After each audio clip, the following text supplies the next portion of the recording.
We knew that it was going to be less Volcker and perhaps more Greenspan, certainly when it comes to this continued careful management of the economic and policy risks. What was the key takeaway as we saw this, attempt to very finely balance the communication from Jay Powell?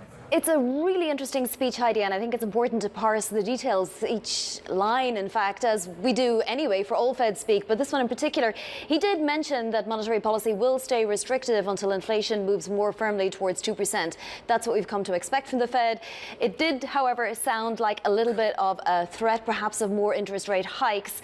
Not a promise, but a definite possibility that we could see another hike from the Fed, because while he did mention that inflation was slowing, we are seeing some disinflation, he also pointed out that we are seeing the economy not cooling as fast as expected. In fact, we're seeing it heating up again, and that could have implications for how inflation progresses or how disinflation progresses further on down the line. So I think the real key takeaway is that there's a little bit of head scratching going on. There's a little bit of, if not confusion, at least wait and see mode, because it's again back to this timing issue, right? And the transmission mechanisms. Let's have a listen to what Powell said about policy being restrictive, because that line also was extraordinarily significant.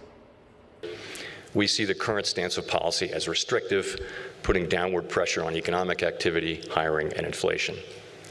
But we cannot identify with certainty the neutral rate of interest, and thus there is always uncertainty about the precise level of monetary policy restraint. He clearly doesn't know. The Fed doesn't know. In fact, there's a bifurcation on the Fed about what the long and variable lags are. How long are they? Some people think they are a lot shorter than what even the Fed share thinks. And I think that's extraordinarily significant. But he did mention policy is restrictive, and that in itself is an interesting development.